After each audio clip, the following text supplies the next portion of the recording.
Halo guys, kembali lagi dengan Ray di channel Sound Flowtech. Dan hari ini kita akan gua udah unbox ya sebelumnya, cuman mau ngeliatin aja. Saya mau bikin satu buah sistem lagi untuk gua pribadi di kantor pribadi gua di luarnya.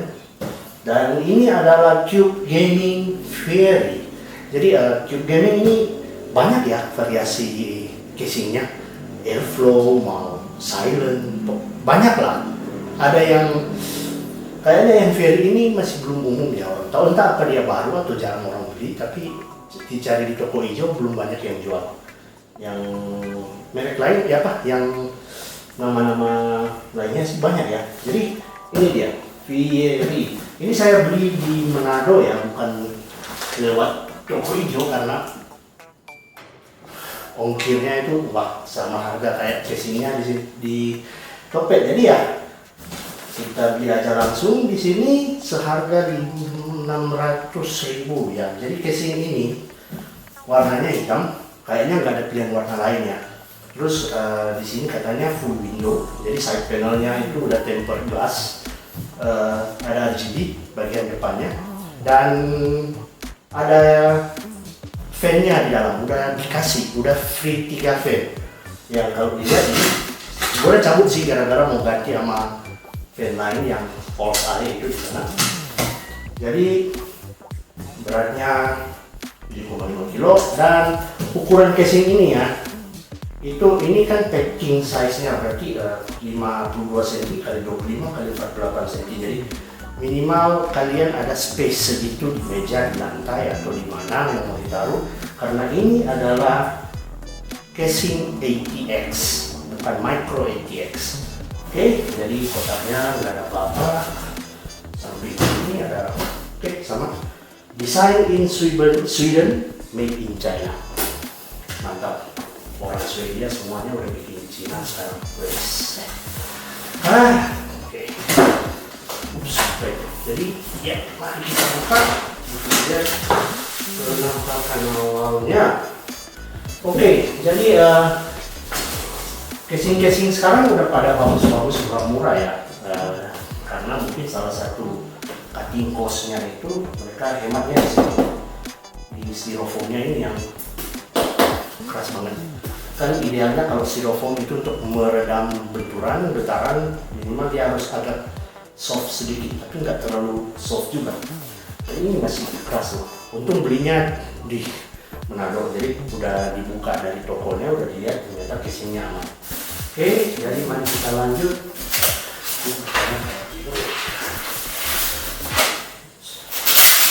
Oke, ternyata bagian atas. Oke, karena ini udah bagian atas duluan ya, mari kita lihat. Jadi di bagian bawahnya ini ada slot ya buat slotnya dari bawah buat taruh SSD. Tapi nggak bakalan saya pakai nanti di video saya karena akan pakai M.2 SSD. Di bawahnya ini ada power supply filter lah yang nggak bisa dicabut pasang, tapi nggak masalah, yang penting ada. Dan casing fitnya ada kayak nggak apa-apa lah, yang penting ada. Terus cukup tinggi. Nah, saran ya kalau misalnya kalian lagi cari-cari casing, ini casing fit ini penting loh, apalagi kalau yang power supply-nya di bawah, karena intake-nya, narik anginnya kan dari bawah. Kalau ininya dia kurang tinggi, nanti kayak nggak bisa nafas power supply-nya. Jadi ini harus jadi bahan pertimbangan ya. Kalau case fit-nya tinggi, hati-hati. Karena power supply itu jantungnya PC, kalau itu rusak semua rusak. Dan kalau itu rusak biasanya motherboardnya juga semua ikutan rusak. Oke, dan ini bagian bawahnya udah, kita balik. Dan bagian atas dan dulu lah. Oke, jadi ini ya, dan di listriknya di depannya ini ada grill. Yang saya tahu nggak pakai filter ya, gas filter di dalam, saya nggak patah. Ini grillnya bolong-bolongnya cukup kecil, sama ukurannya sama kayak gas filter yang di power supply di bawah kayaknya. Oke, dia LED strip panjang ini ada logo Cube Gaming di bawah. Ini kayaknya agak sangar ya, agresif, tajam-tajam sudut-sudutnya gitu. Beberapa orang suka, beberapa enggak. Kalau gua beli karena nggak ada pilihan, tapi ternyata nggak masalah sih. Ini udah bagus juga kok. Sebenarnya ada yang versi Cube Gaming lainnya yang saya naksir, yaitu Cube Gaming Byron kalau nggak salah. Biasanya lebih banyak, hampir satu front panel, tapi sayangnya nggak dapat fan. Ya memang sih saya nggak perlu fan yang di depan karena bakalan ganti, dan nggak apa-apa, di daerah nggak banyak pilihan. Dan bagian atasnya nih, ini yang saya suka, ada power button, ada goyang-goyang masalah. Terus ada LED-nya di sini, hard disk sama sebenarnya beda lambangnya sih. Terus ada power plug, reset switch sama LED switch di atas. Jadi dipisah. Kalau di video saya sebelumnya yang Nimitz Aurora M5 itu kan reset switch sama LED control yang buat front panelnya kan itu satu. Jadi kalau dipakai buat kontrol LED nggak bisa pakai buat reset switch. Kalau buat reset switch nggak bisa kontrol LED. Bingung, tapi nggak apa-apa, memang budget juga sih casingnya. Di depan juga sih, di atasnya ini ada satu USB 3.0, ada dua USB 2.0, dan ada audio jack, yaitu headphone dan mikrofon yang nggak ditandai. Hebat, nggak masalah, saya pun jarang pakai. Saya biasanya pakai yang onboard di belakang atau enggak pakai sound card, audio interface, masalah. Di depan ini ya paling speaker Bluetooth kalau ada. Dan itu aja dari depan buat Pak. Ini juga yang penting.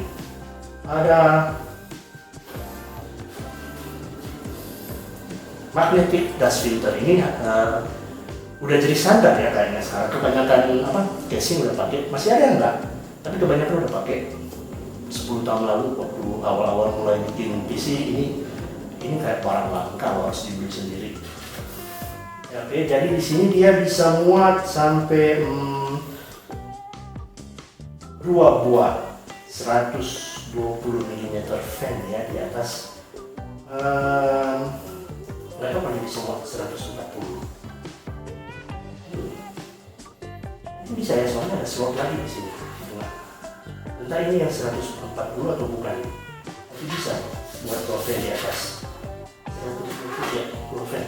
Oke.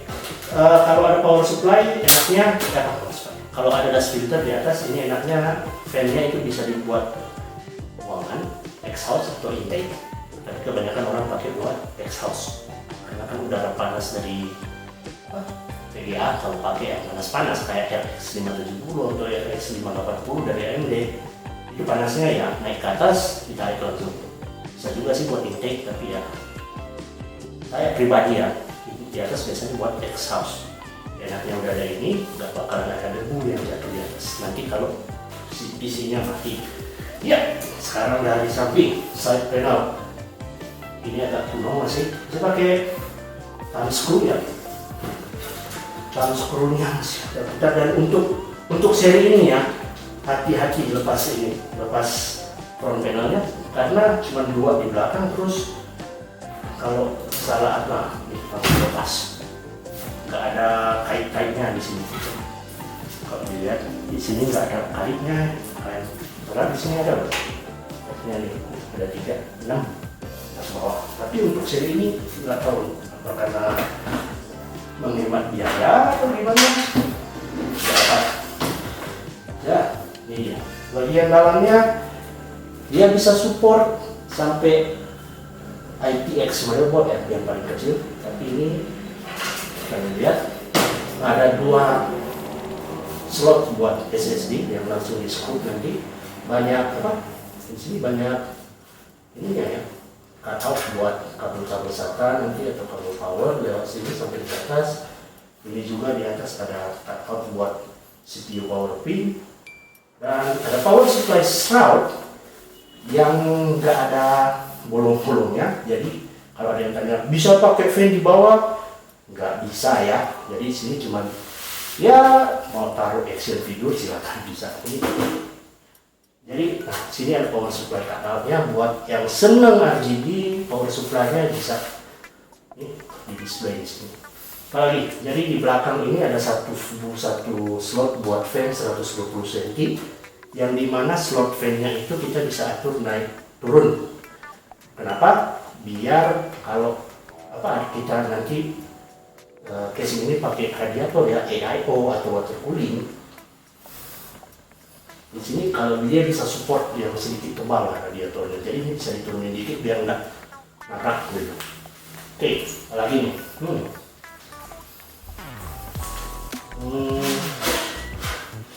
Udah nggak ada di bagian depan. Oke, nanti di dalamnya kita dapat aksesoris cukup banyak ya. Casing yang di Nimitz N5 Aurora tuh nggak dapat sebanyak ini. Kalau scoop-scoopnya pas semua ini banyak loh. Ada screw extra, ada dudukan motherboardnya.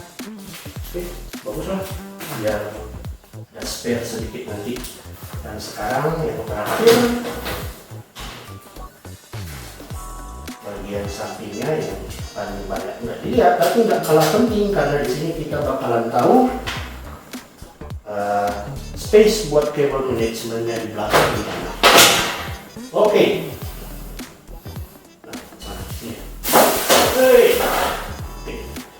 Ini dia bagian sampingnya, dan ada SATA power cable. Ini kayaknya buat front panel LED, ada USB 3.0, ada buat di motherboard, terus biasa audio sama USB 2.0 yang di depan.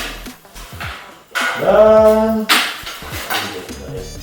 di sini biasanya kan kalau kebanyakan casing sekarang ada slot buat SSD, ini udah nggak ada, hilang. Jadi di bawah sini bisa buat dua.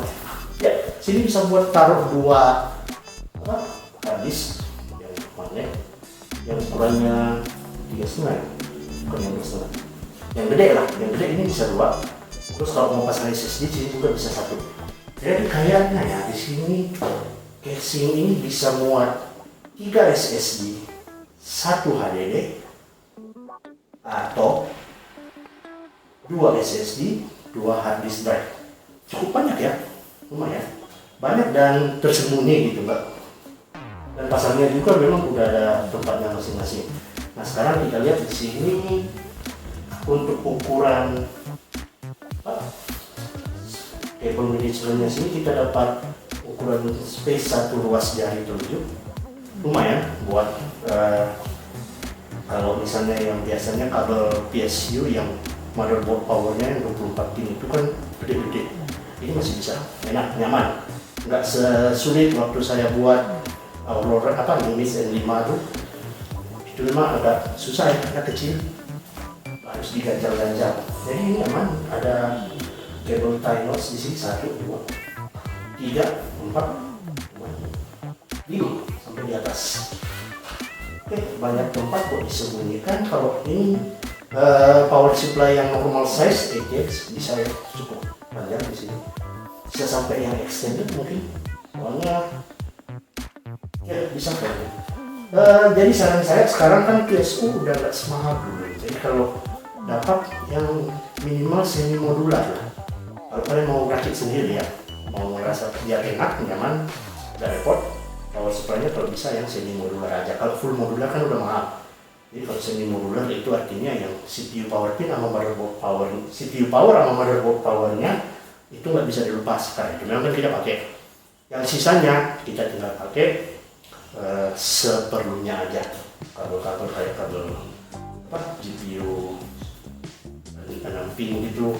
Terus kan ini nanti saya nggak bakalan pakai SSD kotak yang 2,5 sama HDD, jadi cuma pakai yang tuh, jadi nggak bakalan pakai kabel SATA sama sekali, sama mungkin cuma satu kabel SATA dari PSU ya, SATA power.